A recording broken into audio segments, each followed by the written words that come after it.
Believe it or not. Remember Jack Palance? Oh my God, I just got chills. We are still waiting to find out which party will control the House. GOP lawmakers wasting no time electing leadership positions. Republican House members, they gave Kevin McCarthy the thumbs up as Speaker designate. An official vote on the House floor will ultimately decide the speakership. I still think he's in deep yogurt. Over in the Senate, it is getting dicey. Florida Senator Rick Scott announcing he's challenging cocaine Mitch McConnell for top dog. McConnell says he has the votes. Mitch. Yeah.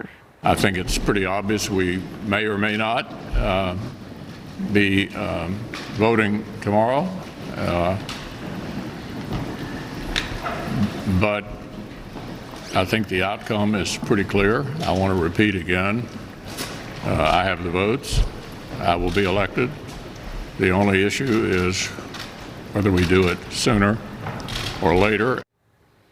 I've got the votes and I've got fingers in my freezer. Regardless of what happens, it appears voters hate both parties. That is absolutely for certain. So why are so many powerful lawmakers so bad? The panel is back, Inez Stepman, Juan Williams, and Spike Cohen. So one of the things that has kind of driven me crazy since Tuesday night, Inez, is Democrats are going, oh my God, we're so amazing. Like, we're going to be so progressive. We're going to spend even more money now. And it's like, no, voters are in such misery. They hate both parties. So I don't think any of this is good news for voters. Inez, how do you see it? You have glasses. Only glasses opinions allowed. No, I do think that the malaise that voters feel with both parties is connected to something that's a little esoteric, which is that such a large percentage of our actual governing decisions are not made by the people we elect, right? We have an administrative state, and then until recently we have a Supreme Court that was vastly overreaching. It's legitimate power into illegitimate power, taking all kinds of social issues off the table for the American people to vote on. And then, of course, the administrative state has been expanding for 100 years, eating more and more of what used to be called American democracy.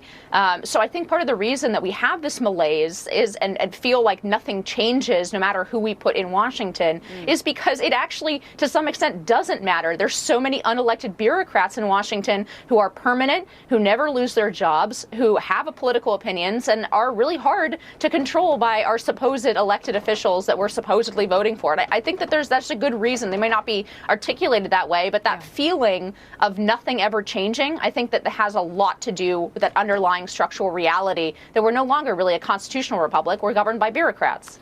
Well, what do you do about that, Spike, when you have entirely new government agencies being created and you have 87,000 IRS agents being employed out of thin air? It's a very difficult bell to unring. It's almost as though Inez got a peep at your talking points.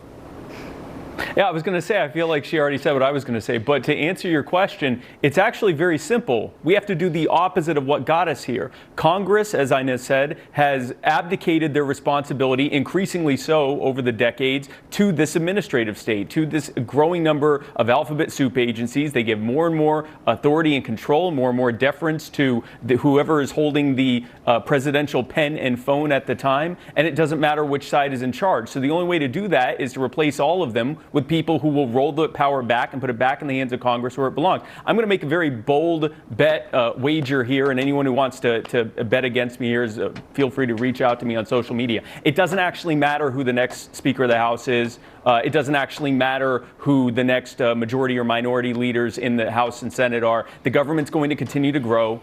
Inflation is going to continue to grow. The cost of living is going to continue to grow. The national debt's going to continue to grow. Our rights are going to continue to diminish. And we're going to continue to get screwed. As long as we keep voting for Republicrats and Demoblicans, as long as they keep winning, as long as we keep voting on team sports, Team Red versus Team Blue, their scam is going to continue. We're going to get screwed over. The only way we're going to be able to take this back, the only way we're going to be able to have anything even resembling freedom again, much less economic prosperity and everything else, is to replace them all with people who will put the power back in the hands where it actually belongs, which in this case is Congress.